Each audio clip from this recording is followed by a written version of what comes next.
দুপুরবেলা মা টমেটো পোড়া আলু ভাতে দিয়ে মাখছে। আমাদের এটা প্রায়শই হয়ে থাকে। তো টমেটো দুটো সাইজে নিয়ে পুড়িয়ে নিয়েছে, আর খোসাগুলো এরম জলেতে ধুয়ে নিচ্ছে, পুরানো খোসাগুলো। আর লাগছে শুকনো লঙ্কা একটু তেলে ভেজে নিয়েছে, পেঁয়াজ কুচি, আর এখানে আলু সিদ্ধ আর টমেটো পোড়া।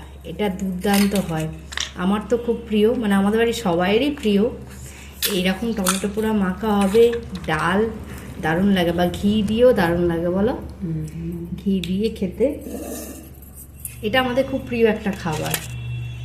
আশা করি এটা সবাইরই ভালো লাগে, বাঙালি ঘরে ঘরে হয়ে থাকে এটা।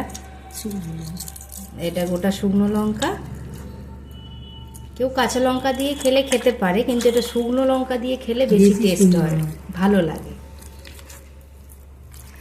তো আজকে আমাদের মেনুতে আছে ডাল, টমেটো আলু ভাতে দিয়ে মাখা, টমেটো পোড়া। আজকে যেহেতু নিরামিষ, আর চাটনি তো মা করেই থাকে, আর পাঁপড় ভাজা। এই দিয়েই ভাত খাওয়া যাবে একদম। সত্যি তাই। একটু ঘি বা একটু সরষের তেল, যা যেটা ভালোবাসে তাই দিয়ে খাবে। তো এই টমেটো ভাতে মাখা পুরোপুরি রেডি।